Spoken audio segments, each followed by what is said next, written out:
서지현은 낡은 사무실 의자에 등을 기댄 채 창밖의 회색빛 풍경을 멍하니 바라보았다. 그녀의 손에 들린 서류 뭉치는 그녀의 삶처럼 무미건조했다. 3년 전 그녀는 조국의 부름에 기꺼이 응답했던 칠봉 고난일 특수임무부대 최정예 요원이었다. 사막의 모래 폭풍 속에서도, 도시의 미로 같은 건물 숲에서도 그녀는 흔들림 없는 칼날이었다. 그러나 지금 그녀는 종이와 펜으로 가득 찬 세상에 갇혀 있었다.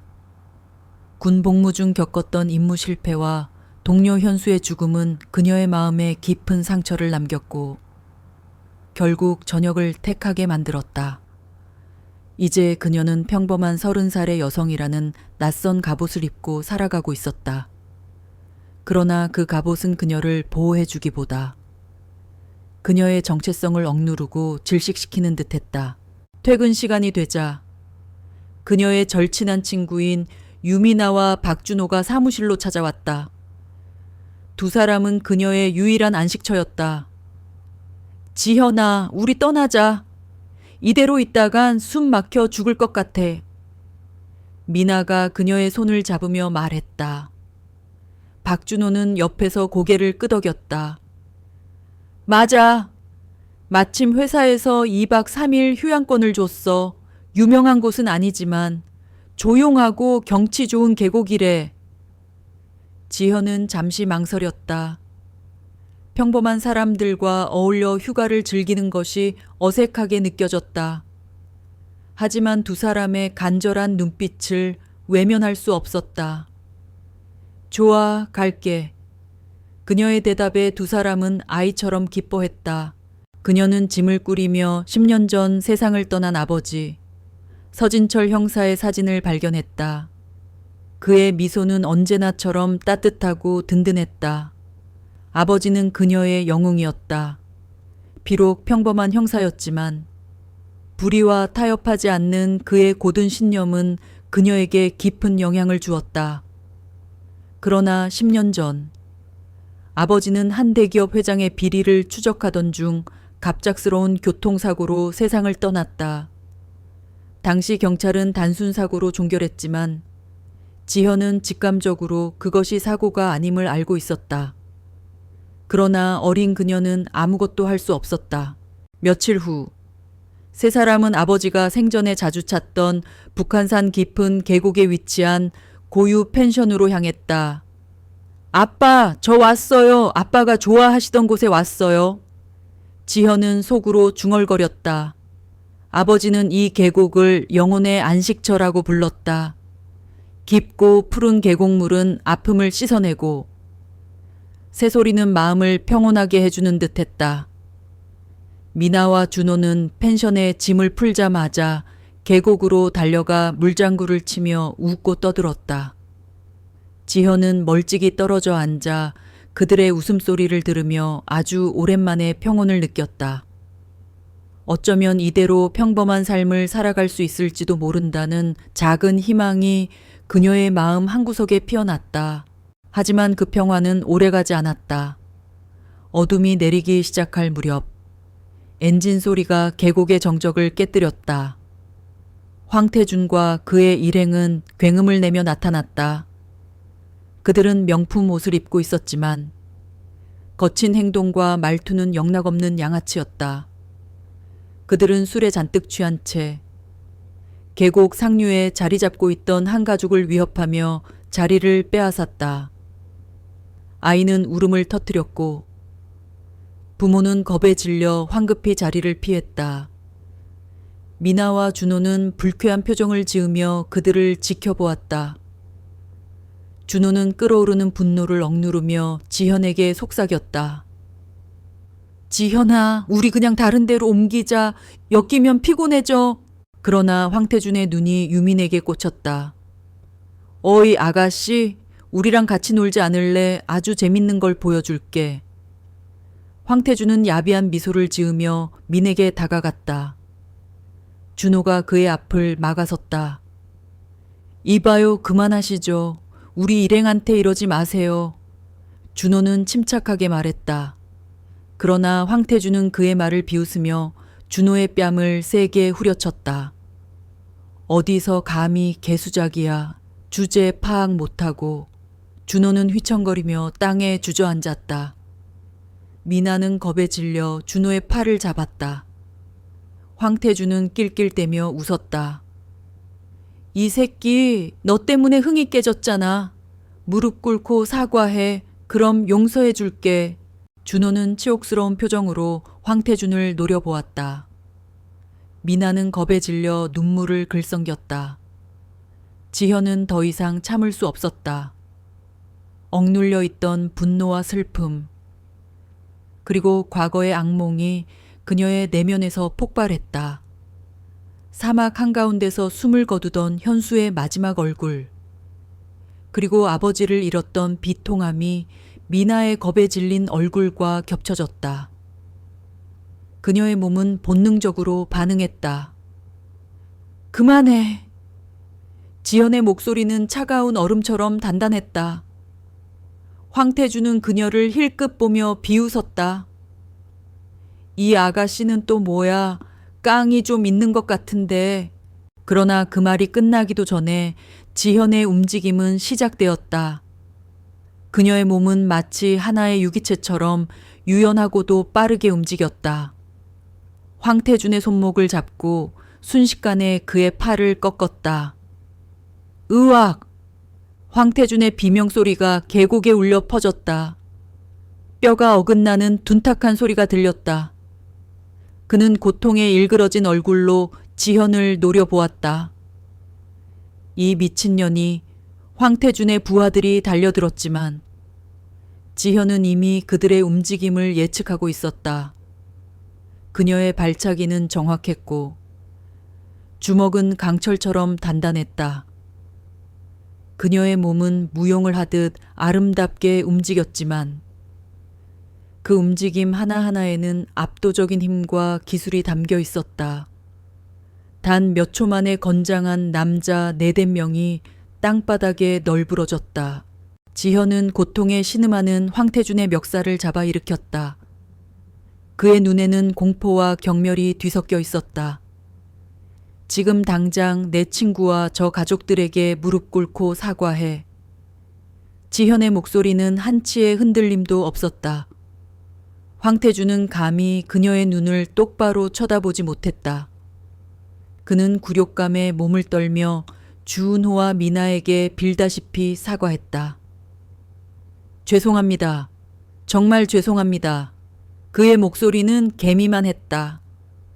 사과를 마친 황태준 일행은 꼬리를 내리고 황급히 계곡을 떠났다. 계곡에는 다시 정적이 흘렀지만 이전의 평화와는 다른 무거운 침묵이었다. 준호와 미나는 충격에 빠진 얼굴로 지현을 바라보았다. 그들은 자신들이 알던 평범한 친구의 모습이 아니었다. 지현의 눈빛은 칼날처럼 날카로웠고 그녀의 몸짓은 살인병기처럼 보였다. 미나가 떨리는 목소리로 물었다. 지현아, 너 대체 뭐야? 지현은 아무 말도 하지 못했다. 그녀는 그제야 자신이 무의식적으로 과거의 그림자를 드러냈음을 깨달았다. 그녀의 삶은 다시는 평범해질 수 없을지도 모른다는 불안감과 함께 낯선 감정이 그녀의 마음을 휩쓸었다. 그것은 오랜 시간 잊고 지냈던 해방감이었다. 그녀는 더 이상 가면을 쓸 필요가 없었다. 이 순간 그녀의 내면에서 새로운 불꽃이 타오르기 시작했다. 그것은 정의를 향한 갈망, 그리고 아버지의 복수를 향한 강렬한 욕망이었다. 고유 계곡의 평화는 산산조각 났다. 졸졸 흐르는 물소리마저도 서지형과 유미나, 그리고 박준호 사이에 드리워진 팽팽한 침묵을 덮지 못했다. 늘 생기 넘치고 활기차던 미나는 숨 막힐 듯이 조용했고 가끔씩 지현을 힐끗 보며 당황스러움이 가득한 눈빛을 보낼 뿐이었다. 바로 눈앞에서 그 충격적인 광경을 목격한 준호 역시 아직 현실을 받아들이지 못한 듯했다. 그의 얼굴은 창백했고 표정은 혼란 그 자체였다. 그들은 말없이 짐을 챙겼다. 미나는 지현의 시선을 피했다. 감히 가까이 다가갈 생각조차 하지 못하는 듯했다. 준호 역시 한 발짝 떨어져 서 있었다. 마치 가까이 가면 자신도 모르는 사이에 그녀가 몰고 온 폭풍에 휩쓸릴까 두려워하는 것 같았다. 지현은 가슴에 날카로운 칼이 박히는 듯한 아픔을 느꼈다. 그녀는 친구들의 삶에 과거의 그림자가 드리워지지 않도록 하겠다고 스스로에게 다짐했었다. 그러나 그녀 자신이 그 약속을 깨뜨린 장본인이 되고 말았다. 미안해. 지현이 마침내 입을 열었다. 그녀의 목소리는 너무 작아 공기 중으로 흩어지는 듯했다. 내가 너희를 겁먹게 했어. 미나는 여전히 아무 대답이 없었다. 준호는 고개를 저었다. 겁먹은 게 아니야. 그냥 충격일 뿐이야. 이제 돌아가자. 그의 목소리는 어색하기 그지없었다. 셋은 극도의 긴장감 속에서 채올랐다. 누구도 먼저 말을 꺼내지 않았다. 엔진의 묵직한 소리만이 죽음과도 같은 침묵을 채웠다. 서울로 돌아온 미나와 준호는 곧장 지현에게 작별을 고했다. 우린 할 일이 있어서. 미나는 마지못해 말했다. 준호는 묵묵히 고개만 끄덕이며 지현에게 배낭을 건넸다. 조심해서 가. 몸 잘 챙기고. 그의 말에는 평범한 안부, 이상의 깊은 의미가 담겨 있었다. 둘은 지현과 거리를 두기로 결정한 것이다. 그들이 비겁해서가 아니었다. 단지 지현이 살고 있는 세계는 그들이 이해할 수도, 발을 들일 수도 없는 곳임을 깨달았기 때문이었다. 그들이 떠나자 지현은 완전히 혼자가 된 기분이었다. 악몽과 혼돈으로 가득 찬 전장 속에서도 느껴보지 못했던 고독이었다. 그녀는 자신의 유일한 안식처를 잃었음을 깨달았다. 그때 그녀의 귓가에 차가운 목소리가 들려왔다. 뭐야! 인연이 감히 날 때려 두고 보자! 그것은 그녀가 계곡에서 제압했던 황태준이었다. 그는 부러진 팔을 붙잡고 분노에 가득 찬 눈으로 지현을 노려보고 있었다. 이대로 끝날 것 같아 내 형님이 누군지 알면. 황태준은 곧장 형인 태산건설의 황대성 회장에게 전화를 걸었다. 황대성은 재계에서는 노련하고 교활한 사업가로 알려져 있었지만 사실 그는 자신의 목적을 위해서라면 어떤 수단과 방법도 가리지 않는 잔혹한 인물이었다. 그는 늘 온화한 미소를 띠고 있었지만 그 미소 뒤에는 냉정하고 무자비한 심장이 숨겨져 있었다. 어떤 여자가 제 팔을 부러뜨렸어요. 서지현이라는 여자예요. 황태준은 격분한 목소리로 말했다. 황대성은 서지현이라는 이름에 순간 굳어졌다. 서지현, 서진철의 딸. 그는 지난 10년간 서진철의 흔적을 지우기 위해 모든 것을 동원했다. 서진철의 딸은 그에게 영원한 찝찝함으로 남아 있었다. 그는 그녀를 손쉽게 제거할 수 있었지만 알 수 없는 이유로 그렇게 하지 않았다. 황대성은 지현이 고유 계곡에 왔다는 사실을 알았다. 그는 고유 계곡을 불법적으로 폐기물을 매립하고 환경보고서를 조작하여 골프 리조트를 개발할 계획을 세우고 있었다. 바로 이 계획을 조사하던 서진철이 교통사고로 위장된 살인을 당했다는 것을 그는 잘 알고 있었다. 황대성은 직접 고유 계곡으로 향했다. 그는 태준의 행동에 대해 사과하는 척했지만 실제로는 지현의 의중을 떠보고 그녀가 아버지의 죽음에 대해 얼마나 알고 있는지 확인하려 했다. 그는 서진철이 자신의 사업을 방해하다가 죽었음을 암시하며 고유 계곡을 파괴하고 골프 리조트를 건설할 계획을 거침없이 떠벌렸다. 지현은 그가 바로 아버지의 죽음 뒤에 숨어있던 악의 근원임을 직감했다. 지현의 눈에는 눈물이 흘렀지만 그 눈빛은 차가운 분노로 불타올랐다. 그녀는 모든 증거를 수집하여 황대성의 재산과 힘을 체계적으로 무너뜨리기로 결심했다. 그때 그녀의 휴대폰을 비롯한 모든 통신기기가 불통이 되었다. 미나와 준호의 휴대폰도 마찬가지였다. 리조트 직원들의 눈빛은 갑자기 수상할 정도로 바뀌었다. 지현은 그제야 자신과 친구들이 고립되었음을 깨달았다. 당장 여기서 나가야 해. 지현은 침착하게 말했다. 하지만 차도 없고 휴대폰도 안 터져. 미나는 당황했다. 비밀 통로가 있어. 지현은 단호하게 말했다.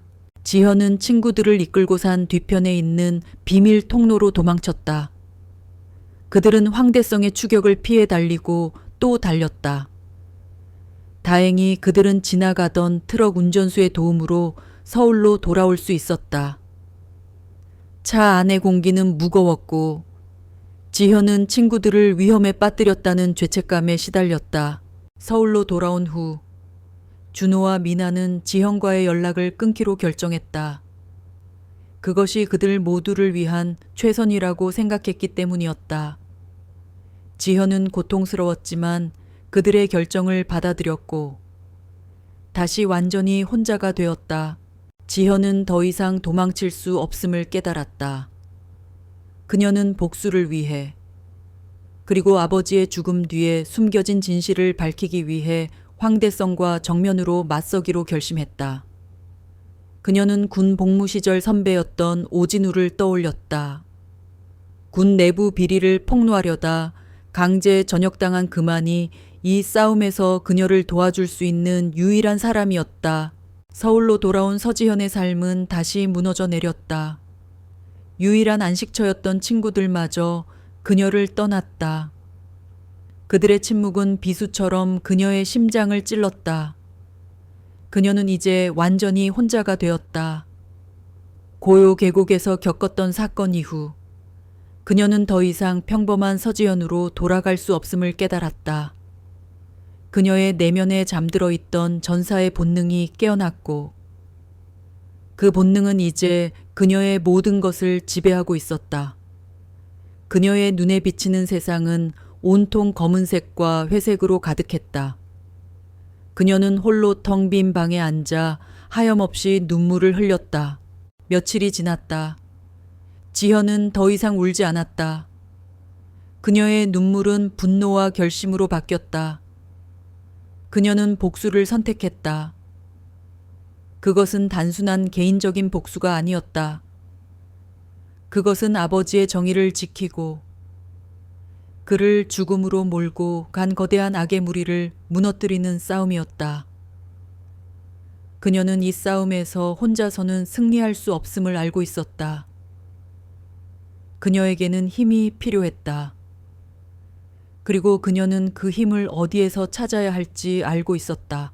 그녀는 아버지의 서랍을 뒤지다 낡은 수첩 하나를 발견했다. 수첩 안에는 오진우의 이름과 연락처가 적혀 있었다.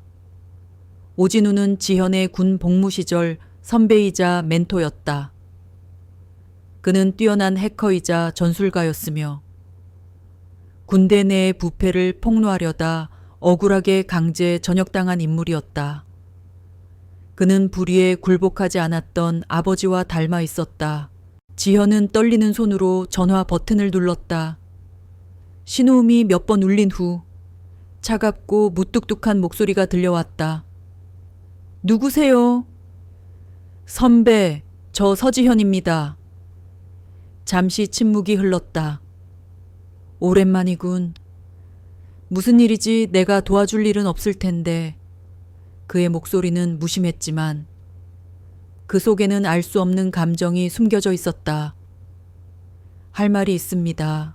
꼭 만나야 합니다. 지현은 단호하게 말했다. 용산의 낡은 전자상가 뒷골목으로 와. 내가 있는 곳이야. 그의 목소리는 차가웠지만 그녀는 그가 자신을 거절하지 않았다는 사실에 안도했다. 지현이 찾아간 곳은 낡은 전자상가 건물 3층에 있는 허름한 사무실이었다. 문을 열자 담배 연기가 자욱했다. 오진우는 먼지 쌓인 책상에 앉아 낡은 모니터를 응시하고 있었다. 그의 얼굴에는 오랜 시간의 흔적이 새겨져 있었고 눈빛은 깊은 회의감으로 가득 차 있었다. 왔군! 말해봐. 무슨 일이야? 그의 목소리는 여전히 무뚝뚝했다. 지현은 황대성과의 만남, 아버지의 죽음 뒤에 숨겨진 진실, 그리고 그가 저지른 모든 죄악에 대해 이야기했다. 그녀의 목소리는 떨렸지만 그녀의 눈빛은 흔들리지 않았다. 선배, 도와주세요. 저 혼자서는 안 됩니다. 그들을 막아야 합니다. 오진우는 그녀의 이야기를 묵묵히 들었다.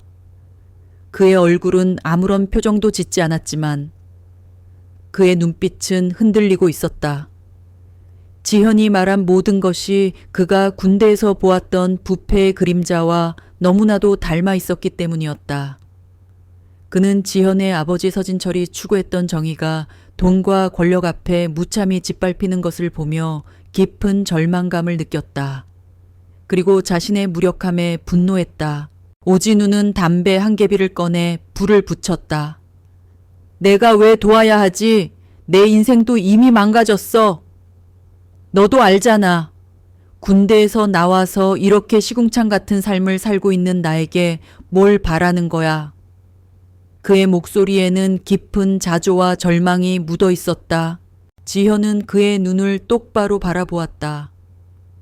선배, 당신은 그저 시스템의 희생자일 뿐입니다.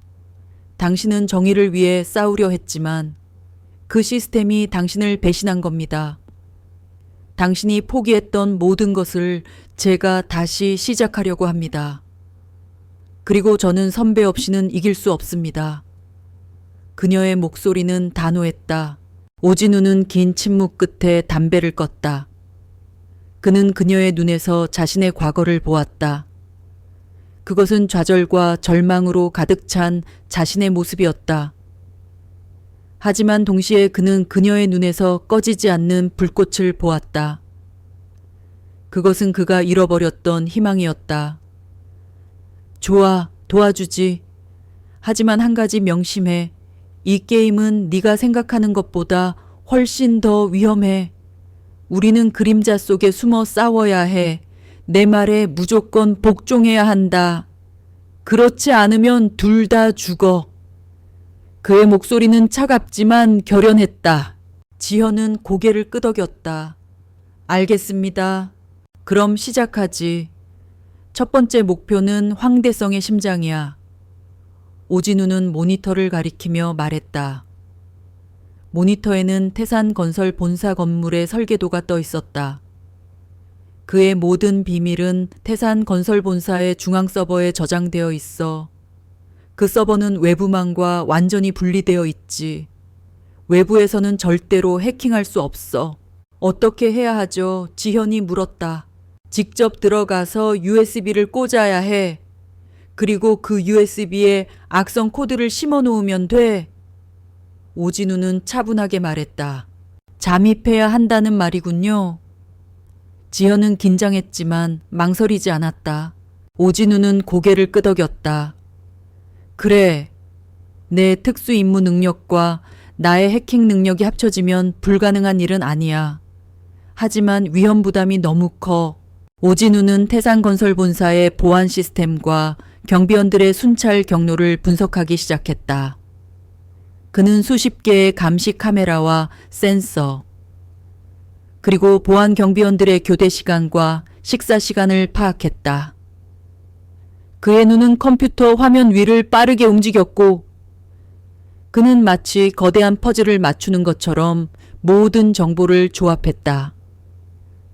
좋아. 보안 시스템에 빈틈이 생기는 시간대를 찾았어. 새벽 2시 10분에서 2시 15분, 딱 5분이야. 5분이면 충분합니다. 지연은 자신 있게 말했다. 오진우는 태산건설 건물의 통풍구 구조를 파악했다. 그는 낡은 프린터로 건물 설계도를 출력했다. 통풍구를 통해 이동해야 해 경비원들의 눈을 피하기 위해서는 이게 유일한 방법이야. 그리고 2층에 있는 비상 통로를 이용해야 해. 거기에는 감시 카메라가 1분 동안 작동을 멈추는 시간이 있어. 알겠습니다. 황대성 회장의 사무실은 최상층에 있어. 그곳의 보안은 가장 삼엄할 거야. 사무실 안에는 지문 인식 시스템과 홍채 인식 시스템이 설치되어 있어. 하지만 내가 너에게 준 USB에는 모든 보안 시스템을 무력화시킬 수 있는 코드가 담겨 있어. 오진우는 작은 USB 하나를 건넸다. 그날 밤 지현은 청소부 복장으로 위장하고 태산건설 본사 건물로 향했다. 그녀의 심장은 쿵쾅거렸지만 그녀의 눈빛은 결연했다. 그녀는 경비원의 시선을 피해 건물 안으로 잠입했다. 그녀의 몸은 마치 어둠 속의 유령처럼 움직였다. 그녀는 통풍구를 통해 건물의 내부를 이동했다. 통풍구는 좁고 어두웠지만 그녀는 군대에서 훈련받았던 대로 침착하게 나아갔다. 그녀의 머릿속에는 오직 한 가지 목표만이 있었다. 황대성의 심장을 노리는 것. 오진우는 자신의 사무실에서 그녀의 움직임을 실시간으로 감지하고 있었다. 그의 모니터에는 건물의 모든 보안 시스템이 표시되어 있었다. 지금이야. 2층 비상 통로로 이동해. 그의 목소리가 그녀의 귀에 있는 소형 이어폰으로 들려왔다. 지현은 통풍구에서 나와 2층 비상 통로로 향했다. 그녀는 빠르게 비상 통로를 통과했다. 잘했어. 이제 통풍구를 통해 최상층으로 이동해야 해. 오진우는 침착하게 지시했다. 지현은 다시 통풍구로 들어갔다. 그녀는 마침내 황대성의 사무실로 통하는 통풍구에 도착했다. 그녀는 통풍구 덮개를 조심스럽게 열고 사무실 안으로 내려갔다. 사무실은 캄캄했지만 그녀의 눈에는 모든 것이 선명하게 보였다. 그녀는 책상으로 향했다. 황대성의 개인 컴퓨터를 찾아 그곳에만 중앙 서버에 접속할 수 있는 단말기가 있어. 오진우의 목소리가 들려왔다. 지현은 컴퓨터를 찾았다. 그녀는 USB를 컴퓨터에 꽂았다. 그 순간 사무실의 모든 전원이 켜졌다. 이런 함정이었나. 오진우는 경악했다. 보안 시스템이 그녀의 침입을 감지한 것이다. 지현은 당황하지 않고 USB를 뽑으려 했다. 그러나 이미 늦었다. 컴퓨터 화면에 붉은색 글씨가 나타났다. 침입자 감지, 보안 시스템 가동. 지현은 함정에 빠졌음을 깨달았다. 그녀의 심장이 빠르게 뛰었다. 지현아, 당장 그곳에서 나와. 오진우의 절규에 가까운 목소리가 들려왔다. 하지만 이미 너무 늦었다. 그녀의 앞에는 황대성이 서 있었다. 그의 얼굴에는 야비한 미소가 번져 있었다. 내가 널 기다리고 있었어. 서지현, 내 딸이 복수를 위해 찾아오다니 정말 감동적이군. 서지현은 황대성 회장의 사무실에 갇힌 채 온몸의 감각을 곤두세웠다. 예상치 못한 상황이었다. 황대성은 그녀를 기다리고 있었다. 그의 얼굴에 떠오른 야비한 미소는 그녀의 내면을 뒤흔들었다. 내가 널 기다리고 있었어. 서지현, 내 딸이 복수를 위해 찾아오다니 정말 감동적이군. 그의 목소리는 나지막했지만 그 속에는 잔인한 조롱이 담겨 있었다. 지현은 침착함을 유지하려 애썼다.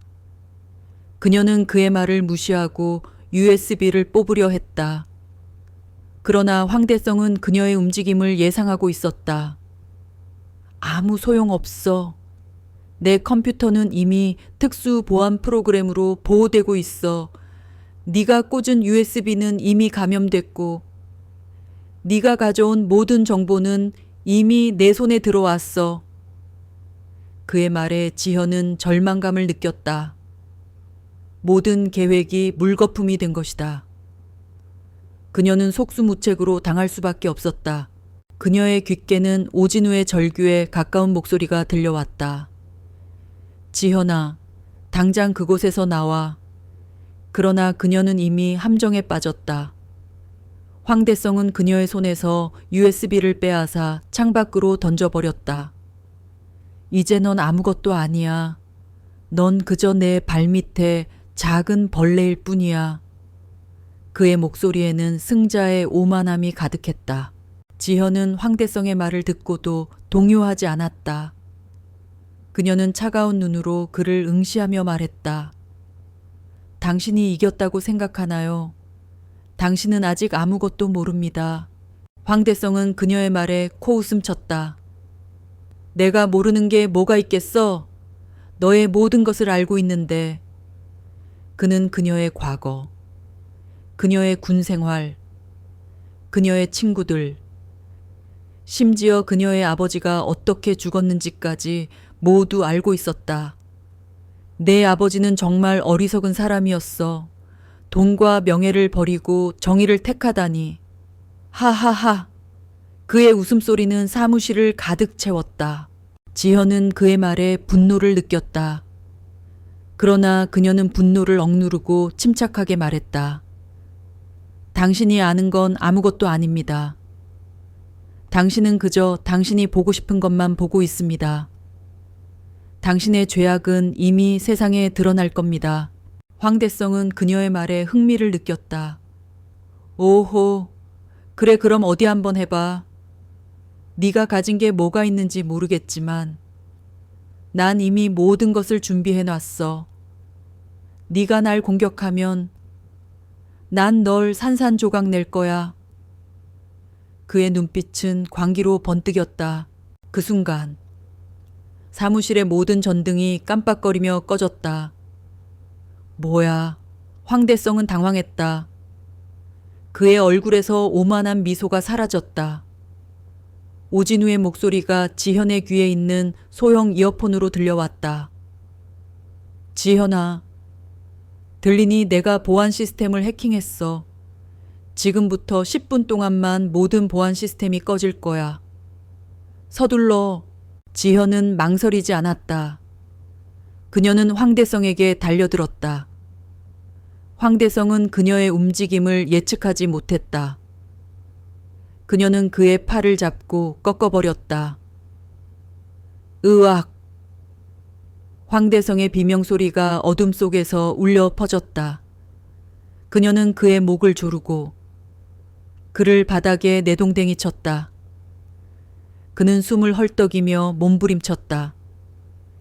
지현은 그의 멱살을 잡고 그를 일으켜 세웠다. 당신이 원하는 게 뭡니까? 그녀는 차가운 목소리로 물었다. 황대성은 숨을 헐떡이며 말했다. 돈! 돈이야! 난 돈을 원해! 너도 돈을 원하지 않아! 그의 눈은 욕망으로 번뜩였다. 지현은 그의 말에 실망감을 느꼈다. 그는 모든 것을 잃은 상황에서도 오직 돈만을 원하고 있었다. 당신 같은 쓰레기 때문에 아버지가 돌아가신 게 아니야. 당신 같은 어둠 속에서도 끝까지 정의를 지키려다 돌아가신 거야. 지현은 그의 귀에 속삭였다. 그녀는 그의 모든 것을 파괴할 계획을 세웠다. 그녀는 그를 끌고 사무실의 비밀 통로로 향했다. 어디로 가는 거야? 놓지 못해. 황대성은 발버둥쳤지만 그녀의 힘을 당해낼 수 없었다. 그녀는 그를 끌고 비밀 통로를 통과했다. 통로의 끝에는 황대성의 돈다발이 가득 실린 트럭이 서 있었다. 이게 다 뭐야? 황대성은 경악했다. 그는 자신의 모든 것을 잃었다는 사실에 몸부림쳤다. 지현은 그를 트럭 위로 내던졌다. 쏟아져 나온 돈다발들이 황대성의 몸 위로 쏟아졌다. 주변에서는 황대성에게 원한을 품은 사람들이 그를 둘러싸고 욕설과 저주를 퍼붓고 있었다. 그들의 눈에는 경멸과 증오가 가득했다. 이 모든 게 네가 가진 돈이야. 이젠 아무 소용이 없지. 지현은 차가운 목소리로 말했다. 황대성은 자신이 쌓아올린 부와 권력이 얼마나 헛된 것이었는지를 깨달았다. 위기의 순간 그의 곁에는 아무도 없었다. 오직 그의 몰락을 기뻐하는 적들 뿐이었다. 하지만 황대성은 이대로 끝낼 수 없었다. 그는 타고난 악인이었고 생존 본능은 그 어떤 짐승보다도 강했다. 그는 이 지옥 같은 상황을 빠져나갈 방법을 필사적으로 찾았다. 그의 눈에 차 안에서 부상을 입고 신음하고 있는 부하의 허리춤에 꽂힌 권총이 들어왔다. 그는 갑자기 태도를 바꾸어 지현에게 무릎을 꿇고 애원하기 시작했다. 잘못했다. 내가 다 잘못했어. 제발 목숨만 살려다오. 내가 원하는 건 뭐든지 다 주겠다. 돈 원하는 만큼 주마. 평생 먹고 살게 해주겠다. 그것은 시간을 벌기 위한 비열한 연기였다. 지현이 잠시 방심한 틈을 타 그는 뱀처럼 몸을 날려 부하의 권총을 낚아챘다. 그리고 총구를 지현에게 겨누었다. 움직이지 마. 움직이면 쏴버릴 거야. 상황은 순식간에 역전되었다. 주변 사람들이 놀라 주춤거리며 뒤로 물러섰다. 황대성은 광기 어린 웃음을 터뜨렸다. 하하. 결국은 내가 이겼어. 서진철 그놈도 너도 결국 내 손에 죽는 거야. 그는 지현을 인질 삼아 포위망을 빠져나가려 했다. 하지만 지현의 눈에는 조금의 두려움도 없었다. 그녀는 오히려 황대성을 한심하다는 듯이 바라보았다. 쏴. 당신이 할 수 있는 건 이제 그것밖에 없겠지. 하지만 그 방가쇠를 당기는 순간 넌 영원히 아무것도 되돌릴 수 없게 될 거야. 닥쳐 날 가르치려 들지 마. 황대성은 극도의 불안감 속에서 방가쇠에 손가락을 걸었다. 바로 그 순간 예상치 못한 일이 벌어졌다. 그가 믿었던 마지막 부하가 뒤에서 그의 팔을 덮친 것이다. 부하는 황대성에게서 등을 돌린 채 지현을 향해 절규하듯 외쳤다. 도망치세요. 이 인간은 악마입니다. 더 이상은 저도 같이 괴물이 될 수는 없습니다. 그 부하 역시 오랫동안 황대성의 악행에 양심의 가책을 느끼고 있었다. 황대성이 마지막 선을 넘으려는 순간 그는 참아왔던 양심에 따라 움직인 것이다. 이 배신자 새끼가.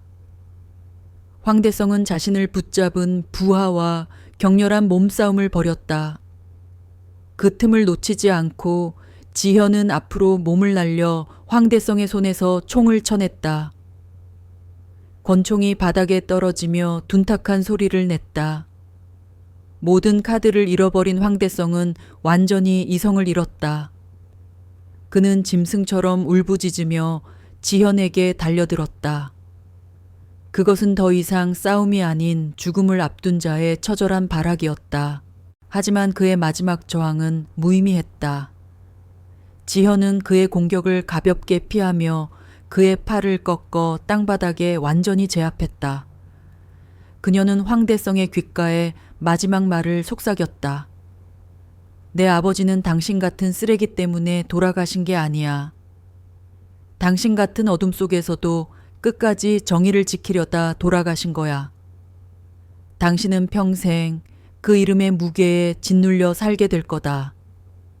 그 순간 멀리서 수많은 경찰차의 사이렌 소리가 울려 퍼지기 시작했다. 오진우가 모든 상황을 경찰에 제보한 것이다. 꼼짝없이 덫에 갇힌 황대성은 모든 것이 끝났음을 깨닫고 절망적인 비명을 질렀다. 경찰들이 현장에 들이닥쳐 아수라장이 된 현장을 수습했다. 황대성과 그의 부하들은 살인교사, 뇌물공여, 불법 무기 소지 등의 혐의로 현장에서 체포되었다. 지현은 몰려든 경찰과 기자들 속으로 조용히 사라졌다. 황대성의 최후의 발악은 그의 제국이 얼마나 허약하고 비열한 기반 위에 세워져 있었는지를 보여주는 마지막 증거가 되었다. 그의 몰락은 한 개인의 복수가 아니라 썩어빠진 권력에 대한 시대의 심판이었다. 황대성이 체포된 후 서지현은 오진우의 사무실로 돌아왔다. 길고 길었던 복수가 끝났지만 그녀의 마음은 이상하리만치 공허했다. 기쁨도 슬픔도 아닌 모든 것이 타버린 재처럼 고요한 감정만이 남아 있었다. 오진우는 말없이 그녀에게 따뜻한 커피를 건넸다. 고생했다. 지현아, 이제 다 끝났어. 그의 목소리는 평소와 달리 부드러웠다. 지현은 창밖의 어두운 도시를 내려다보며 나지막이 말했다. 아니요. 선배, 아직 끝나지 않았어요. 제가 시작한 일. 제가 마무리해야죠. 그녀의 눈빛은 결연했다. 오진우는 그녀의 말을 듣고 놀란 표정을 지었다. 그는 그녀가 어떤 계획을 세우고 있는지 알 수 없었다. 다음 날 서지현은 변호사와 함께 검찰에 자수했다. 그녀는 황대성의 현금 수송 차량을 탈취하고 그의 부하들에게 폭력을 행사한 모든 혐의를 인정했다. 하지만 동시에 그녀는 황대성 제국의 비리를 파헤치고 그를 법의 심판대에 세우기 위해 자신이 했던 모든 일들을 당당하게 밝혔다. 그녀의 자수는 태산 게이트에 또 다른 충격을 던졌다. 언론은 그녀를 정의를 위해 스스로 그림자가 된 의인으로 묘사하기 시작했다. 한편에서는 그녀의 행동이 사적 복수이며 법치주의를 훼손한 범죄라고 비난했다. 사회는 그녀의 행동을 두고 격렬한 논쟁에 휩싸였다. 재판이 시작되었다. 법정에는 수많은 기자와 시민들이 몰려들어 세기의 재판을 지켜보았다. 재판 과정에서 황대성의 추악한 범죄들이 하나씩 드러났다. 서진철 형사 살해교사, 불법 폐기물 매립, 천문학적인 규모의 횡령과 뇌물 상납, 그의 죄는 파헤칠수록 끝이 없었다. 지현의 재판에는 뜻밖의 증인들이 출석했다. 계곡에서 그녀의 도움을 받았던 친구 유미나와 박준호는 눈물을 흘리며 그녀의 선처를 호소했다. 양심 선언을 했던 배성철 전 서장은 죄수복을 입은 채 증인석에 서서 서지현이 아니었다면 진실은 영원히 묻혔을 것이라고 증언했다. 심지어 황대성의 마지막을 배신했던 그의 부하마저 그녀가 자신에게 새로운 삶의 기회를 주었다고 말했다. 법정의 모든 사람들은 숨을 죽이고 지현의 마지막 진술을 기다렸다. 지현은 피고인석에서 일어나 담담한 목소리로 입을 열었다. 저는 군인이었습니다. 국가와 국민을 지키기 위해 제 모든 것을 바쳤습니다. 하지만 제가 제대하고 돌아온 사회는 제가 지키려 했던 가치들이 돈과 권력 앞에 무참히 짓밟히는 곳이었습니다. 그녀는 판사를 그리고 방청석을 똑바로 바라보며 말했다. 저는 법을 어겼습니다. 그 사실을 부인하지 않겠습니다. 하지만 저는 묻고 싶습니다. 법이 스스로의 존재 이유를 증명하지 못할 때 힘없는 개인은 무엇을 해야 합니까? 거대한 악의 심연이 우리를 집어삼키려 할 때 우리는 그저 바라보고만 있어야 합니까? 그녀의 목소리는 떨림없이 단단했다. 저는 그 심연을 똑바로 마주보기로 결심했습니다. 제가 다시 그 심연 속으로 끌려 들어갈지라도 저는 후회하지 않습니다. 저의 행동이 잠들어 있는 우리 사회의 양심을 조금이라도 흔들어 깨울 수 있었다면 그것으로 제 역할은 충분합니다. 그녀의 진술이 끝나자 법정 안에는 잠시 동안 무거운 침묵이 흘렀다. 그리고 이내 방청석 곳곳에서 박수 소리가 터져 나오기 시작했다. 마침내 판결의 날이 왔다. 재판부는 서지현의 범죄 사실을 인정하면서도 그녀의 행동이 공익에 기여한 바가 크고 수많은 증인들이 그녀의 선처를 탄원하고 있다는 점을 들어 법이 허용하는 최저의 형량을 선고했다. 징역 1년에 집행유예 2년 사실상의 무죄 판결이었다. 같은 날 황대성은 수십 가지의 범죄 혐의가 모두 인정되어 무기징역을 선고받았다.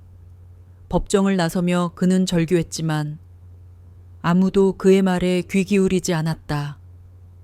거짓의 제국 황제는 그렇게 역사의 뒤향일로 쓸쓸히 퇴장했다. 지현은 법정을 나서며 쏟아지는 카메라 플래시 세례를 받았다. 그녀는 아무 말 없이 자신을 기다리고 있던 오진우와 친구들을 향해 걸어갔다.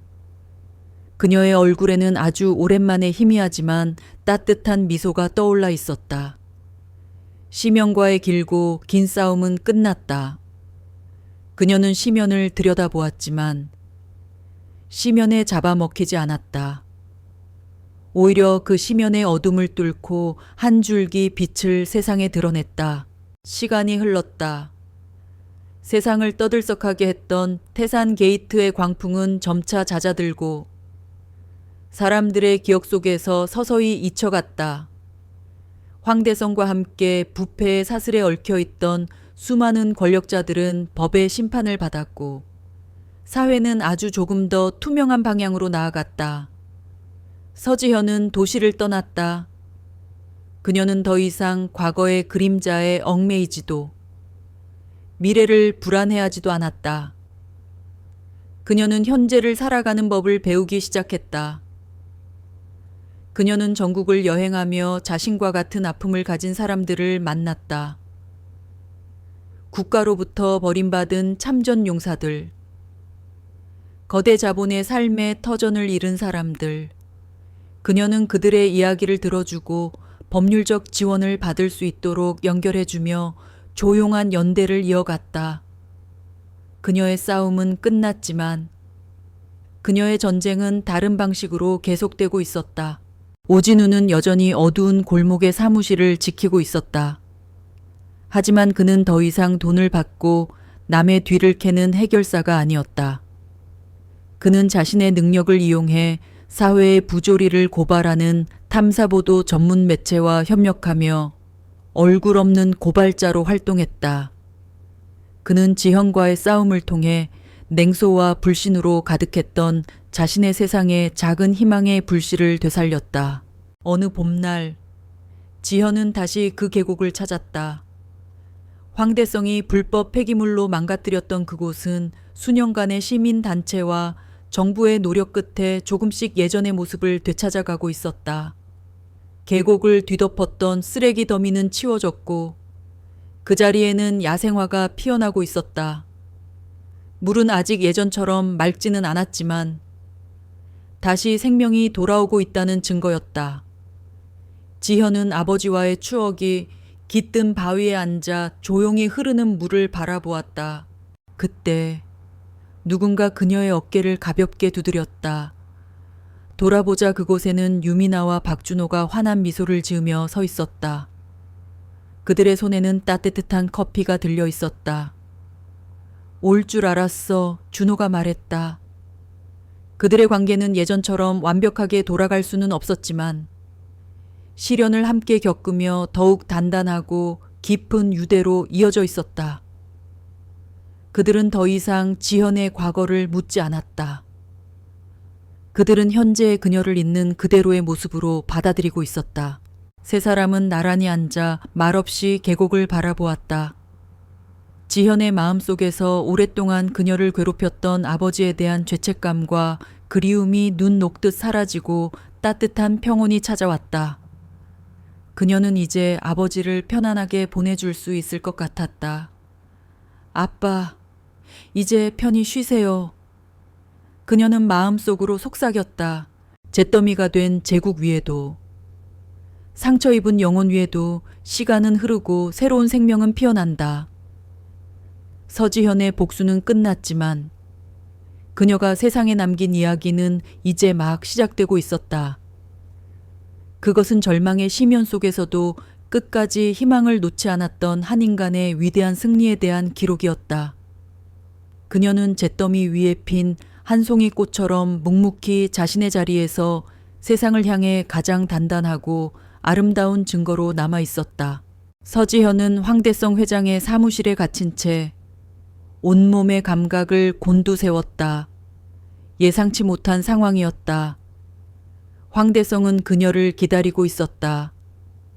그의 얼굴에 떠오른 야비한 미소는 그녀의 내면을 뒤흔들었다.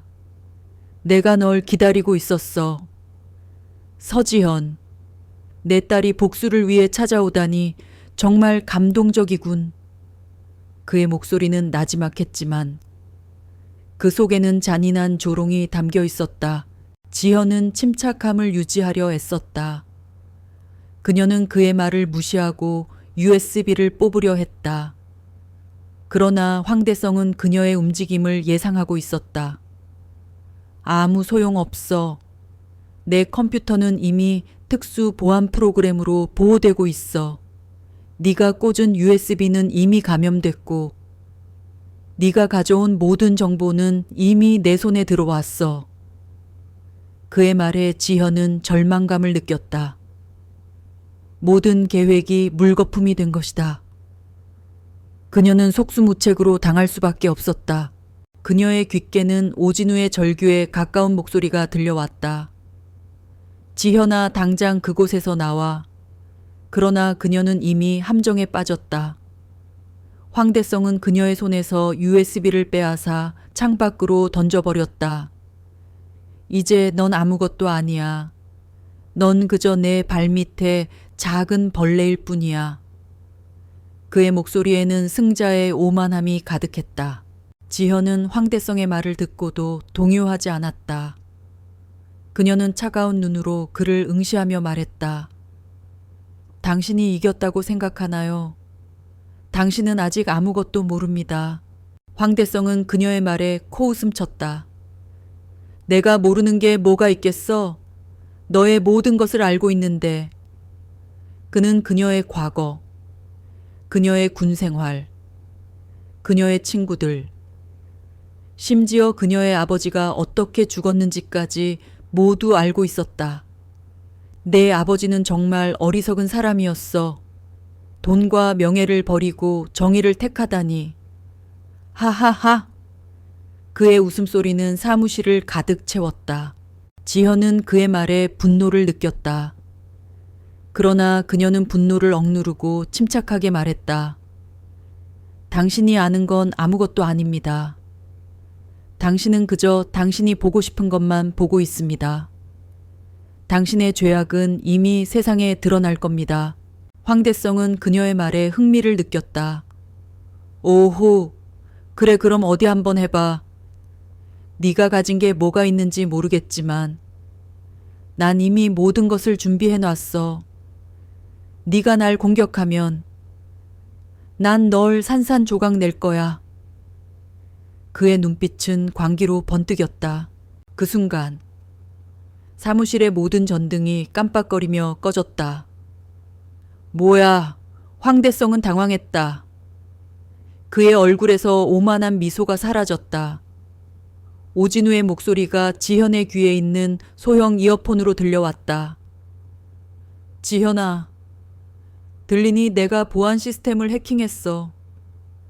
지금부터 10분 동안만 모든 보안 시스템이 꺼질 거야. 서둘러. 지현은 망설이지 않았다. 그녀는 황대성에게 달려들었다. 황대성은 그녀의 움직임을 예측하지 못했다. 그녀는 그의 팔을 잡고 꺾어버렸다. 으악! 황대성의 비명소리가 어둠 속에서 울려 퍼졌다. 그녀는 그의 목을 조르고 그를 바닥에 내동댕이 쳤다. 그는 숨을 헐떡이며 몸부림쳤다. 지현은 그의 멱살을 잡고 그를 일으켜 세웠다. 당신이 원하는 게 뭡니까? 그녀는 차가운 목소리로 물었다. 황대성은 숨을 헐떡이며 말했다. 돈! 돈이야! 난 돈을 원해. 너도 돈을 원하지 않아. 그의 눈은 욕망으로 번뜩였다. 지현은 그의 말에 실망감을 느꼈다. 그는 모든 것을 잃은 상황에서도 오직 돈만을 원하고 있었다. 당신 같은 쓰레기 때문에 아버지가 돌아가신 게 아니야. 당신 같은 어둠 속에서도 끝까지 정의를 지키려다 돌아가신 거야. 지현은 그의 귀에 속삭였다. 그녀는 그의 모든 것을 파괴할 계획을 세웠다. 그녀는 그를 끌고 사무실의 비밀 통로로 향했다. 어디로 가는 거야? 놓지 못해. 황대성은 발버둥쳤지만 그녀의 힘을 당해낼 수 없었다. 그녀는 그를 끌고 비밀 통로를 통과했다. 통로의 끝에는 황대성의 돈다발이 가득 실린 트럭이 서 있었다. 이게 다 뭐야? 황대성은 경악했다. 그는 자신의 모든 것을 잃었다는 사실에 몸부림쳤다. 지현은 그를 트럭 위로 내던졌다. 쏟아져 나온 돈다발들이 황대성의 몸 위로 쏟아졌다. 주변에서는 황대성에게 원한을 품은 사람들이 그를 둘러싸고 욕설과 저주를 퍼붓고 있었다. 그들의 눈에는 경멸과 증오가 가득했다. 이 모든 게 네가 가진 돈이야. 이젠 아무 소용이 없지. 지현은 차가운 목소리로 말했다. 황대성은 자신이 쌓아올린 부와 권력이 얼마나 헛된 것이었는지를 깨달았다. 위기의 순간 그의 곁에는 아무도 없었다. 오직 그의 몰락을 기뻐하는 적들 뿐이었다. 하지만 황대성은 이대로 끝낼 수 없었다. 그는 타고난 악인이었고 생존 본능은 그 어떤 짐승보다도 강했다. 그는 이 지옥 같은 상황을 빠져나갈 방법을 필사적으로 찾았다. 그의 눈의 차 안에서 부상을 입고 신음하고 있는 부하의 허리춤에 꽂힌 권총이 들어왔다. 그는 갑자기 태도를 바꾸어 지현에게 무릎을 꿇고 애원하기 시작했다. 잘못했다. 내가 다 잘못했어. 제발 목숨만 살려다오. 내가 원하는 건 뭐든지 다 주겠다. 돈 원하는 만큼 주마. 평생 먹고 살게 해주겠다. 그것은 시간을 벌기 위한 비열한 연기였다. 지현이 잠시 방심한 틈을 타 그는 뱀처럼 몸을 날려 부하의 권총을 낚아챘다. 그리고 총구를 지현에게 겨누었다. 움직이지 마. 움직이면 쏴버릴 거야. 상황은 순식간에 역전되었다. 주변 사람들이 놀라 주춤거리며 뒤로 물러섰다. 황대성은 광기 어린 웃음을 터뜨렸다. 하하. 결국은 내가 이겼어. 서진철 그놈도 너도 결국 내 손에 죽는 거야. 그는 지현을 인질 삼아 포위망을 빠져나가려 했다. 하지만 지현의 눈에는 조금의 두려움도 없었다. 그녀는 오히려 황대성을 한심하다는 듯이 바라보았다. 쏴! 당신이 할 수 있는 건 이제 그것밖에 없겠지? 하지만 그 방가쇠를 당기는 순간 넌 영원히 아무것도 되돌릴 수 없게 될 거야. 닥쳐 날 가르치려 들지 마. 황대성은 극도의 불안감 속에서 방가쇠에 손가락을 걸었다. 바로 그 순간 예상치 못한 일이 벌어졌다. 그가 믿었던 마지막 부하가 뒤에서 그의 팔을 덮친 것이다. 부하는 황대성에게서 등을 돌린 채 지현을 향해 절규하듯 외쳤다. 도망치세요. 이 인간은 악마입니다. 더 이상은 저도 같이 괴물이 될 수는 없습니다. 그 부하 역시 오랫동안 황대성의 악행에 양심의 가책을 느끼고 있었다. 황대성이 마지막 선을 넘으려는 순간 그는 참아왔던 양심에 따라 움직인 것이다. 이 배신자 새끼가. 황대성은 자신을 붙잡은 부하와 격렬한 몸싸움을 벌였다. 그 틈을 놓치지 않고 지현은 앞으로 몸을 날려 황대성의 손에서 총을 쳐냈다. 권총이 바닥에 떨어지며 둔탁한 소리를 냈다. 모든 카드를 잃어버린 황대성은 완전히 이성을 잃었다. 그는 짐승처럼 울부짖으며 지현에게 달려들었다. 그것은 더 이상 싸움이 아닌 죽음을 앞둔 자의 처절한 발악이었다. 하지만 그의 마지막 저항은 무의미했다. 지현은 그의 공격을 가볍게 피하며 그의 팔을 꺾어 땅바닥에 완전히 제압했다. 그녀는 황대성의 귓귀에 마지막 말을 속삭였다. 내 아버지는 당신 같은 쓰레기 때문에 돌아가신 게 아니야. 당신 같은 어둠 속에서도 끝까지 정의를 지키려다 돌아가신 거야. 당신은 평생 그 이름의 무게에 짓눌려 살게 될 거다. 그 순간 멀리서 수많은 경찰차에 사이렌 소리가 울려 퍼지기 시작했다. 오진우가 모든 상황을 경찰에 제보한 것이다.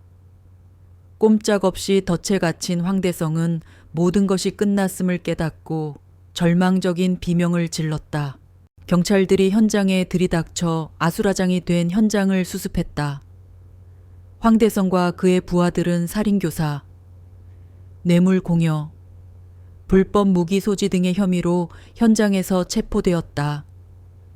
지현은 몰려든 경찰과 기자들 속으로 조용히 사라졌다. 황대성의 최후의 발악은 그의 제국이 얼마나 허약하고 비열한 기반 위에 세워져 있었는지를 보여주는 마지막 증거가 되었다. 그의 몰락은 한 개인의 복수가 아니라 썩어빠진 권력에 대한 시대의 심판이었다. 황대성이 체포된 후 서지현은 오진우의 사무실로 돌아왔다. 길고 길었던 복수가 끝났지만 그녀의 마음은 이상하리만치 공허했다. 기쁨도 슬픔도 아닌 모든 것이 타버린 재처럼 고요한 감정만이 남아 있었다. 오진우는 말없이 그녀에게 따뜻한 커피를 건넸다. 고생했다. 지현아, 이제 다 끝났어. 그의 목소리는 평소와 달리 부드러웠다. 지현은 창밖의 어두운 도시를 내려다보며 나지막이 말했다. 아니요, 선배. 아직 끝나지 않았어요. 제가 시작한 일. 제가 마무리해야죠. 그녀의 눈빛은 결연했다. 오진우는 그녀의 말을 듣고 놀란 표정을 지었다. 그는 그녀가 어떤 계획을 세우고 있는지 알 수 없었다. 다음 날 서지현은 변호사와 함께 검찰에 자수했다. 그녀는 황대성의 현금 수송 차량을 탈취하고 그의 부하들에게 폭력을 행사한 모든 혐의를 인정했다. 하지만 동시에 그녀는 황대성 제국의 비리를 파헤치고 그를 법의 심판대에 세우기 위해 자신이 했던 모든 일들을 당당하게 밝혔다. 그녀의 자수는 태산 게이트에 또 다른 충격을 던졌다. 언론은 그녀를 정의를 위해 스스로 그림자가 된 의인으로 묘사하기 시작했다. 한편에서는 그녀의 행동이 사적 복수이며 법치주의를 훼손한 범죄라고 비난했다. 사회는 그녀의 행동을 두고 격렬한 논쟁에 휩싸였다. 재판이 시작되었다. 법정에는 수많은 기자와 시민들이 몰려들어 세기의 재판을 지켜보았다. 재판 과정에서 황대성의 추악한 범죄들이 하나씩 드러났다. 서진철 형사 살해교사, 불법 폐기물 매립, 천문학적인 규모의 횡령과 뇌물 상납, 그의 죄는 파헤칠수록 끝이 없었다. 지현의 재판에는 뜻밖의 증인들이 출석했다. 계곡에서 그녀의 도움을 받았던 친구 유미나와 박준호는 눈물을 흘리며 그녀의 선처를 호소했다. 양심 선언을 했던 배성철 전 서장은 죄수복을 입은 채 증인석에 서서 서지현이 아니었다면 진실은 영원히 묻혔을 것이라고 증언했다. 심지어 황대성의 마지막을 배신했던 그의 부하마저 그녀가 자신에게 새로운 삶의 기회를 주었다고 말했다. 법정의 모든 사람들은 숨을 죽이고 지현의 마지막 진술을 기다렸다. 지현은 피고인석에서 일어나 담담한 목소리로 입을 열었다. 저는 군인이었습니다. 국가와 국민을 지키기 위해 제 모든 것을 바쳤습니다. 하지만 제가 제대하고 돌아온 사회는 제가 지키려 했던 가치들이 돈과 권력 앞에 무참히 짓밟히는 곳이었습니다. 그녀는 판사를 그리고 방청석을 똑바로 바라보며 말했다. 저는 법을 어겼습니다. 그 사실을 부인하지 않겠습니다. 하지만 저는 묻고 싶습니다. 법이 스스로의 존재 이유를 증명하지 못할 때 힘없는 개인은 무엇을 해야 합니까? 거대한 악의 심연이 우리를 집어삼키려 할 때 우리는 그저 바라보고만 있어야 합니까? 그녀의 목소리는 떨림없이 단단했다. 저는 그 심연을 똑바로 마주보기로 결심했습니다. 제가 다시 그 심연 속으로 끌려 들어갈지라도 저는 후회하지 않습니다. 저의 행동이 잠들어 있는 우리 사회의 양심을 조금이라도 흔들어 깨울 수 있었다면 그것으로 제 역할은 충분합니다. 그녀의 진술이 끝나자 법정 안에는 잠시 동안 무거운 침묵이 흘렀다. 그리고 이내 방청석 곳곳에서 박수 소리가 터져 나오기 시작했다. 마침내 판결의 날이 왔다. 재판부는 서지현의 범죄 사실을 인정하면서도 그녀의 행동이 공익에 기여한 바가 크고 수많은 증인들이 그녀의 선처를 탄원하고 있다는 점을 들어 법이 허용하는 최저의 형량을 선고했다. 징역 1년의 집행유예 2년 사실상의 무죄 판결이었다. 같은 날 황대성은 수십 가지의 범죄 혐의가 모두 인정되어 무기징역을 선고받았다. 법정을 나서며 그는 절규했지만 아무도 그의 말에 귀 기울이지 않았다. 거짓의 제국 황제는 그렇게 역사의 뒤향일로 쓸쓸히 퇴장했다. 지현은 법정을 나서며 쏟아지는 카메라 플래시 세례를 받았다. 그녀는 아무 말 없이 자신을 기다리고 있던 오진우와 친구들을 향해 걸어갔다. 그녀의 얼굴에는 아주 오랜만에 희미하지만 따뜻한 미소가 떠올라 있었다. 심연과의 길고 긴 싸움은 끝났다. 그녀는 심연을 들여다보았지만 심연에 잡아먹히지 않았다. 오히려 그 심연의 어둠을 뚫고 한 줄기 빛을 세상에 드러냈다. 시간이 흘렀다. 세상을 떠들썩하게 했던 태산 게이트의 광풍은 점차 잦아들고 사람들의 기억 속에서 서서히 잊혀갔다.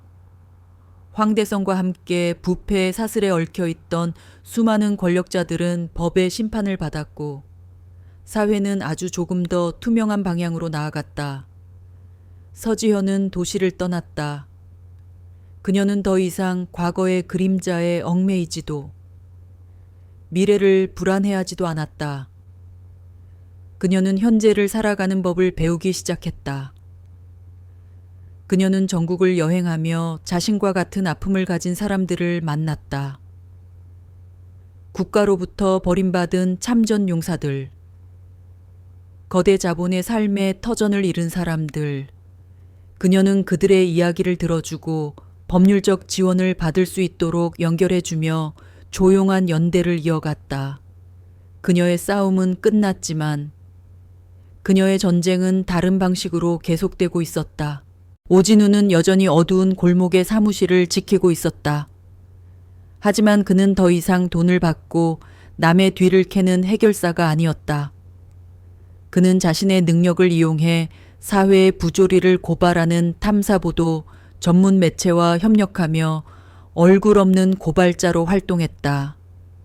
그는 지현과의 싸움을 통해 냉소와 불신으로 가득했던 자신의 세상에 작은 희망의 불씨를 되살렸다. 어느 봄날 지현은 다시 그 계곡을 찾았다. 황대성이 불법 폐기물로 망가뜨렸던 그곳은 수년간의 시민단체와 정부의 노력 끝에 조금씩 예전의 모습을 되찾아가고 있었다. 계곡을 뒤덮었던 쓰레기 더미는 치워졌고 그 자리에는 야생화가 피어나고 있었다. 물은 아직 예전처럼 맑지는 않았지만 다시 생명이 돌아오고 있다는 증거였다. 지현은 아버지와의 추억이 깃든 바위에 앉아 조용히 흐르는 물을 바라보았다. 그때 누군가 그녀의 어깨를 가볍게 두드렸다. 돌아보자 그곳에는 유미나와 박준호가 환한 미소를 지으며 서 있었다. 그들의 손에는 따뜻한 커피가 들려 있었다. 올 줄 알았어, 준호가 말했다. 그들의 관계는 예전처럼 완벽하게 돌아갈 수는 없었지만 시련을 함께 겪으며 더욱 단단하고 깊은 유대로 이어져 있었다. 그들은 더 이상 지현의 과거를 묻지 않았다. 그들은 현재의 그녀를 있는 그대로의 모습으로 받아들이고 있었다. 세 사람은 나란히 앉아 말없이 계곡을 바라보았다. 지현의 마음속에서 오랫동안 그녀를 괴롭혔던 아버지에 대한 죄책감과 그리움이 눈 녹듯 사라지고 따뜻한 평온이 찾아왔다. 그녀는 이제 아버지를 편안하게 보내줄 수 있을 것 같았다. 아빠, 이제 편히 쉬세요. 그녀는 마음속으로 속삭였다. 잿더미가 된 제국 위에도, 상처 입은 영혼 위에도 시간은 흐르고 새로운 생명은 피어난다. 서지현의 복수는 끝났지만 그녀가 세상에 남긴 이야기는 이제 막 시작되고 있었다. 그것은 절망의 심연 속에서도 끝까지 희망을 놓지 않았던 한 인간의 위대한 승리에 대한 기록이었다. 그녀는 잿더미 위에 핀 한 송이 꽃처럼 묵묵히 자신의 자리에서 세상을 향해 가장 단단하고 아름다운 증거로 남아 있었다. 황대성이 체포된 후 서지현은 오진우의 사무실로 돌아왔다. 길고 길었던 복수가 끝났지만 그녀의 마음은 이상하리만치 공허했다. 기쁨도 슬픔도 아닌 모든 것이 타버린 재처럼 고요한 감정만이 남아 있었다. 오진우는 말없이 그녀에게 따뜻한 커피를 건넸다. 고생했다. 지현아, 이제 다 끝났어. 그의 목소리는 평소와 달리 부드러웠다. 지현은 창밖의 어두운 도시를 내려다보며 나지막이 말했다. 아니요. 선배, 아직 끝나지 않았어요. 제가 시작한 일. 제가 마무리해야죠. 그녀의 눈빛은 결연했다. 오진우는 그녀의 말을 듣고 놀란 표정을 지었다. 그는 그녀가 어떤 계획을 세우고 있는지 알 수 없었다. 다음 날 서지현은 변호사와 함께 검찰에 자수했다. 그녀는 황대성의 현금 수송 차량을 탈취하고 그의 부하들에게 폭력을 행사한 모든 혐의를 인정했다. 하지만 동시에 그녀는 황대성 제국의 비리를 파헤치고 그를 법의 심판대에 세우기 위해 자신이 했던 모든 일들을 당당하게 밝혔다. 그녀의 자수는 태산 게이트에 또 다른 충격을 던졌다. 언론은 그녀를 정의를 위해 스스로 그림자가 된 의인으로 묘사하기 시작했다. 한편에서는 그녀의 행동이 사적 복수이며 법치주의를 훼손한 범죄라고 비난했다. 사회는 그녀의 행동을 두고 격렬한 논쟁에 휩싸였다. 재판이 시작되었다. 법정에는 수많은 기자와 시민들이 몰려들어 세기의 재판을 지켜보았다. 재판 과정에서 황대성의 추악한 범죄들이 하나씩 드러났다. 서진철 형사 살해교사, 불법 폐기물 매립, 천문학적인 규모의 횡령과 뇌물 상납, 그의 죄는 파헤칠수록 끝이 없었다. 지현의 재판에는 뜻밖의 증인들이 출석했다. 계곡에서 그녀의 도움을 받았던 친구 유미나와 박준호는 눈물을 흘리며 그녀의 선처를 호소했다. 양심 선언을 했던 배성철 전 서장은 죄수복을 입은 채 증인석에 서서 서지현이 아니었다면 진실은 영원히 묻혔을 것이라고 증언했다. 심지어 황대성의 마지막을 배신했던 그의 부하마저 그녀가 자신에게 새로운 삶의 기회를 주었다고 말했다. 법정의 모든 사람들은 숨을 죽이고 지현의 마지막 진술을 기다렸다. 지현은 피고인석에서 일어나 담담한 목소리로 입을 열었다. 저는 군인이었습니다. 국가와 국민을 지키기 위해 제 모든 것을 바쳤습니다. 하지만 제가 제대하고 돌아온 사회는 제가 지키려 했던 가치들이 돈과 권력 앞에 무참히 짓밟히는 곳이었습니다. 그녀는 판사를 그리고 방청석을 똑바로 바라보며 말했다. 저는 법을 어겼습니다. 그 사실을 부인하지 않겠습니다. 하지만 저는 묻고 싶습니다. 법이 스스로의 존재 이유를 증명하지 못할 때 힘없는 개인은 무엇을 해야 합니까? 거대한 악의 심연이 우리를 집어삼키려 할 때 우리는 그저 바라보고만 있어야 합니까? 그녀의 목소리는 떨림없이 단단했다. 저는 그 심연을 똑바로 마주보기로 결심했습니다. 제가 다시 그 심연 속으로 끌려 들어갈지라도 저는 후회하지 않습니다. 저의 행동이 잠들어 있는 우리 사회의 양심을 조금이라도 흔들어 깨울 수 있었다면 그것으로 제 역할은 충분합니다. 그녀의 진술이 끝나자 법정 안에는 잠시 동안 무거운 침묵이 흘렀다. 그리고 이내 방청석 곳곳에서 박수 소리가 터져 나오기 시작했다. 마침내 판결의 날이 왔다. 재판부는 서지현의 범죄 사실을 인정하면서도 그녀의 행동이 공익에 기여한 바가 크고 수많은 증인들이 그녀의 선처를 탄원하고 있다는 점을 들어 법이 허용하는 최저의 형량을 선고했다.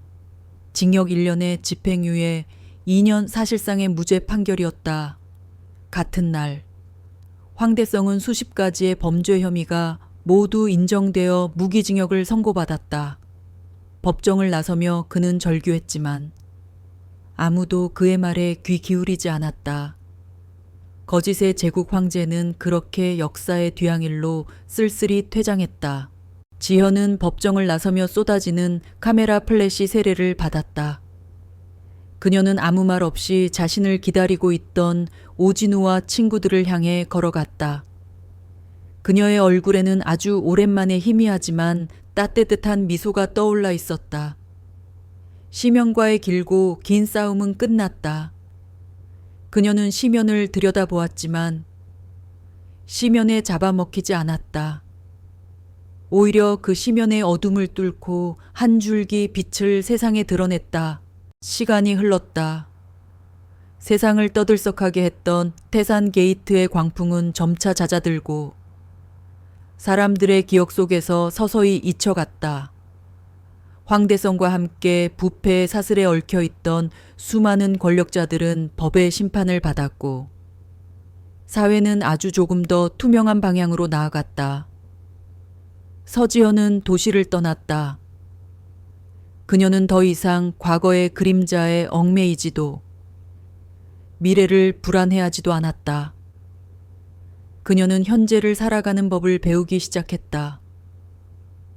그녀는 전국을 여행하며 자신과 같은 아픔을 가진 사람들을 만났다.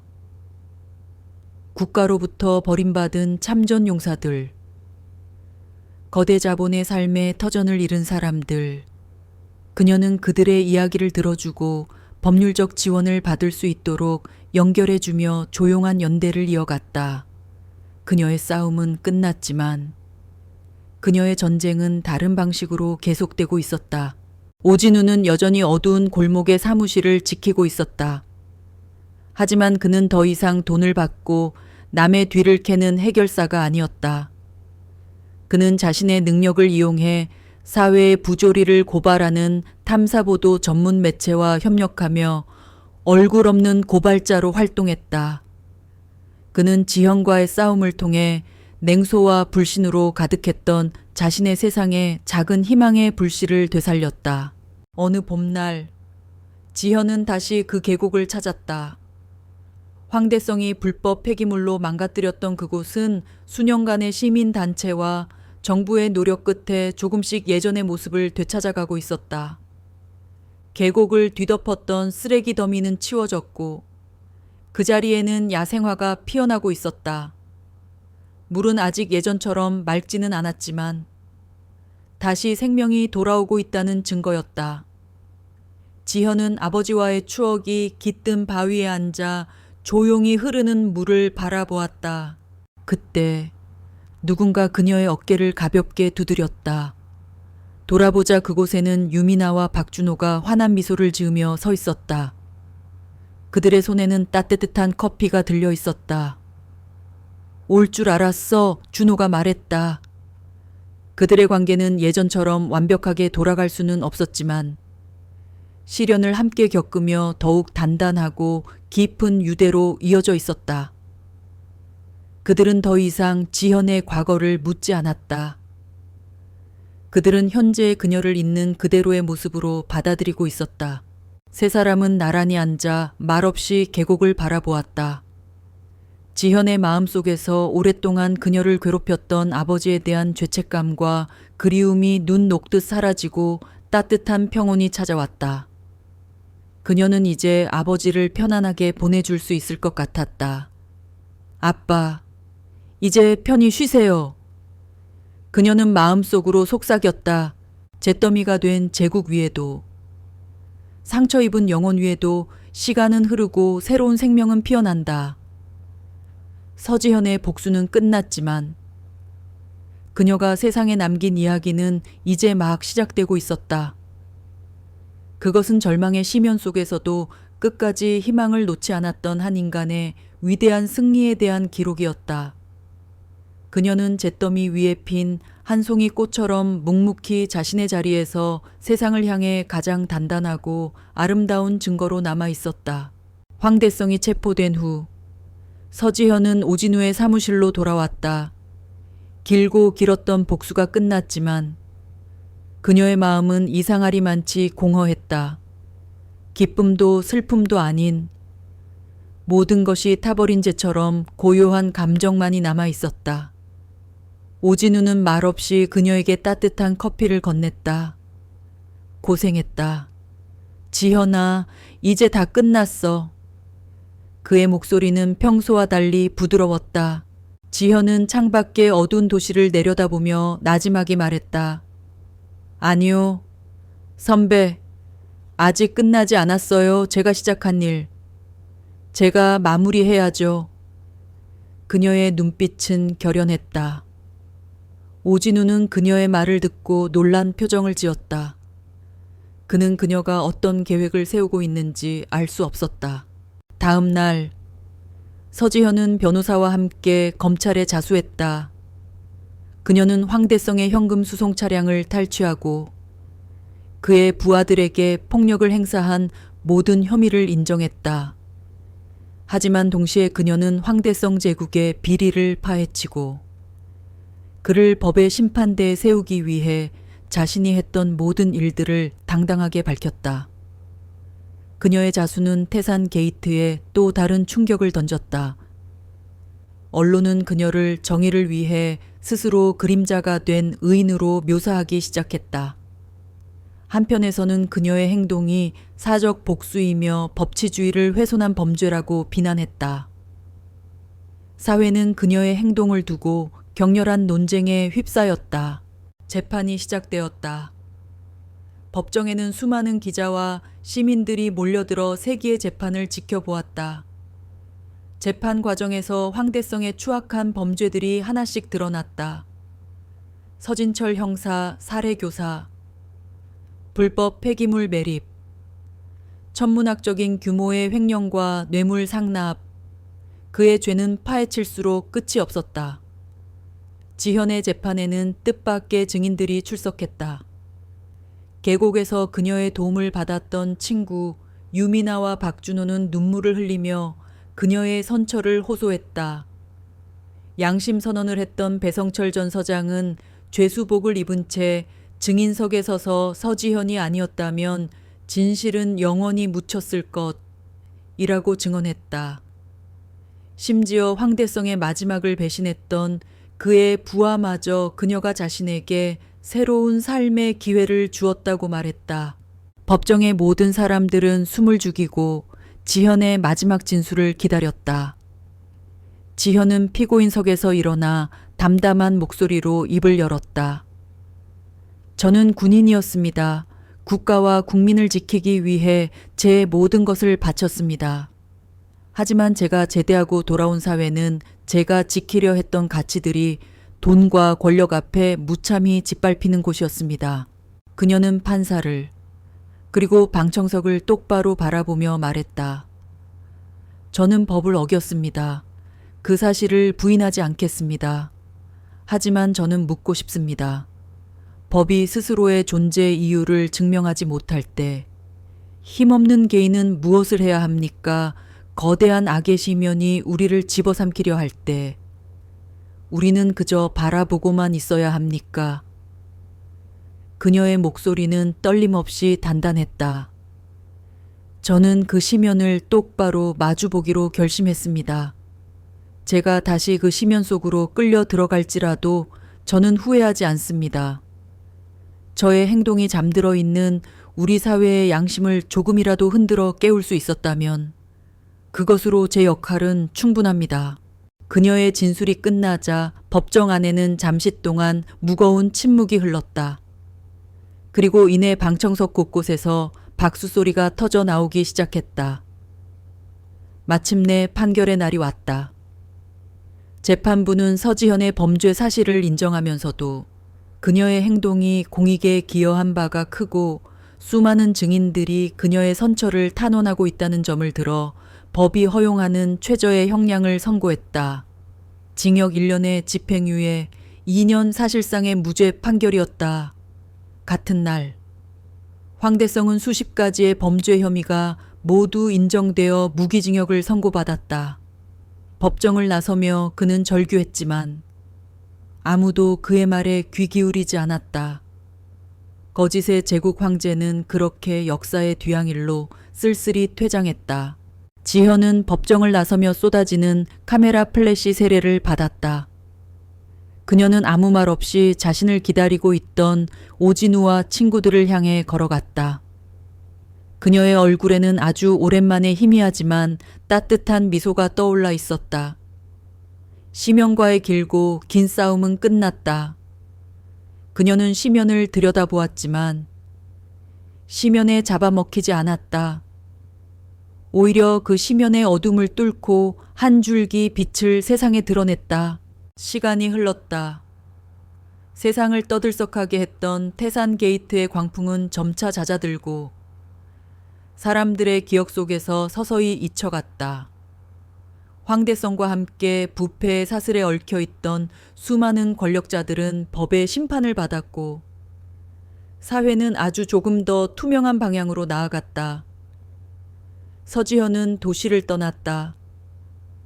그녀는 더 이상 과거의 그림자에 얽매이지도 미래를 불안해하지도 않았다. 그녀는 현재를 살아가는 법을 배우기 시작했다. 그녀는 전국을 여행하며 자신과 같은 아픔을 가진 사람들을 만났다. 국가로부터 버림받은 참전 용사들, 거대 자본의 삶의 터전을 잃은 사람들, 그녀는 그들의 이야기를 들어주고 법률적 지원을 받을 수 있도록 연결해주며 조용한 연대를 이어갔다. 그녀의 싸움은 끝났지만 그녀의 전쟁은 다른 방식으로 계속되고 있었다. 오진우는 여전히 어두운 골목의 사무실을 지키고 있었다. 하지만 그는 더 이상 돈을 받고 남의 뒤를 캐는 해결사가 아니었다. 그는 자신의 능력을 이용해 사회의 부조리를 고발하는 탐사보도 전문 매체와 협력하며 얼굴 없는 고발자로 활동했다. 그는 지형과의 싸움을 통해 냉소와 불신으로 가득했던 자신의 세상의 작은 희망의 불씨를 되살렸다. 어느 봄날, 지현은 다시 그 계곡을 찾았다. 황대성이 불법 폐기물로 망가뜨렸던 그곳은 수년간의 시민단체와 정부의 노력 끝에 조금씩 예전의 모습을 되찾아가고 있었다. 계곡을 뒤덮었던 쓰레기 더미는 치워졌고 그 자리에는 야생화가 피어나고 있었다. 물은 아직 예전처럼 맑지는 않았지만 다시 생명이 돌아오고 있다는 증거였다. 지현은 아버지와의 추억이 깃든 바위에 앉아 조용히 흐르는 물을 바라보았다. 그때 누군가 그녀의 어깨를 가볍게 두드렸다. 돌아보자 그곳에는 유미나와 박준호가 환한 미소를 지으며 서 있었다. 그들의 손에는 따뜻한 커피가 들려 있었다. 올 줄 알았어. 준호가 말했다. 그들의 관계는 예전처럼 완벽하게 돌아갈 수는 없었지만 시련을 함께 겪으며 더욱 단단하고 깊은 유대로 이어져 있었다. 그들은 더 이상 지현의 과거를 묻지 않았다. 그들은 현재의 그녀를 있는 그대로의 모습으로 받아들이고 있었다. 세 사람은 나란히 앉아 말없이 계곡을 바라보았다. 지현의 마음속에서 오랫동안 그녀를 괴롭혔던 아버지에 대한 죄책감과 그리움이 눈 녹듯 사라지고 따뜻한 평온이 찾아왔다. 그녀는 이제 아버지를 편안하게 보내줄 수 있을 것 같았다. 아빠, 이제 편히 쉬세요. 그녀는 마음속으로 속삭였다. 잿더미가 된 제국 위에도, 상처 입은 영혼 위에도 시간은 흐르고 새로운 생명은 피어난다. 서지현의 복수는 끝났지만 그녀가 세상에 남긴 이야기는 이제 막 시작되고 있었다. 그것은 절망의 시면 속에서도 끝까지 희망을 놓지 않았던 한 인간의 위대한 승리에 대한 기록이었다. 그녀는 잿더미 위에 핀 한 송이 꽃처럼 묵묵히 자신의 자리에서 세상을 향해 가장 단단하고 아름다운 증거로 남아 있었다.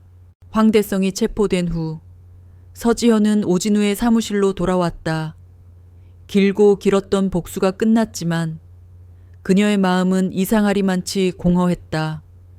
기쁨도 슬픔도 아닌 모든 것이 타버린 재처럼 고요한 감정만이 남아 있었다. 오진우는 말없이 그녀에게 따뜻한 커피를 건넸다. 고생했다. 지현아, 이제 다 끝났어. 그의 목소리는 평소와 달리 부드러웠다. 지현은 창밖의 어두운 도시를 내려다보며 나지막이 말했다. 아니요. 선배, 아직 끝나지 않았어요. 제가 시작한 일. 제가 마무리해야죠. 그녀의 눈빛은 결연했다. 오진우는 그녀의 말을 듣고 놀란 표정을 지었다. 그는 그녀가 어떤 계획을 세우고 있는지 알 수 없었다. 다음 날 서지현은 변호사와 함께 검찰에 자수했다. 그녀는 황대성의 현금 수송 차량을 탈취하고 그의 부하들에게 폭력을 행사한 모든 혐의를 인정했다. 하지만 동시에 그녀는 황대성 제국의 비리를 파헤치고 그를 법의 심판대에 세우기 위해 자신이 했던 모든 일들을 당당하게 밝혔다. 그녀의 자수는 태산 게이트에 또 다른 충격을 던졌다.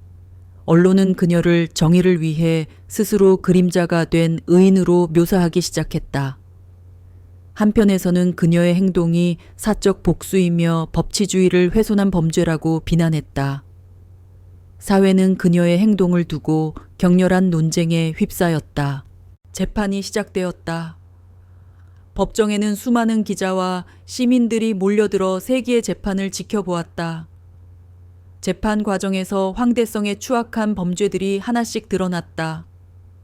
서진철 형사 살해 교사, 불법 폐기물 매립, 천문학적인 규모의 횡령과 뇌물 상납, 그의 죄는 파헤칠수록 끝이 없었다. 지현의 재판에는 뜻밖의 증인들이 출석했다. 계곡에서 그녀의 도움을 받았던 친구 유미나와 박준호는 눈물을 흘리며 그녀의 선처를 호소했다. 양심 선언을 했던 배성철 전 서장은 죄수복을 입은 채 증인석에 서서 서지현이 아니었다면 진실은 영원히 묻혔을 것이라고 증언했다. 심지어 황대성의 마지막을 배신했던 그의 부하마저 그녀가 자신에게 새로운 삶의 기회를 주었다고 말했다. 법정의 모든 사람들은 숨을 죽이고 지현의 마지막 진술을 기다렸다. 지현은 피고인석에서 일어나 담담한 목소리로 입을 열었다. 저는 군인이었습니다. 국가와 국민을 지키기 위해 제 모든 것을 바쳤습니다.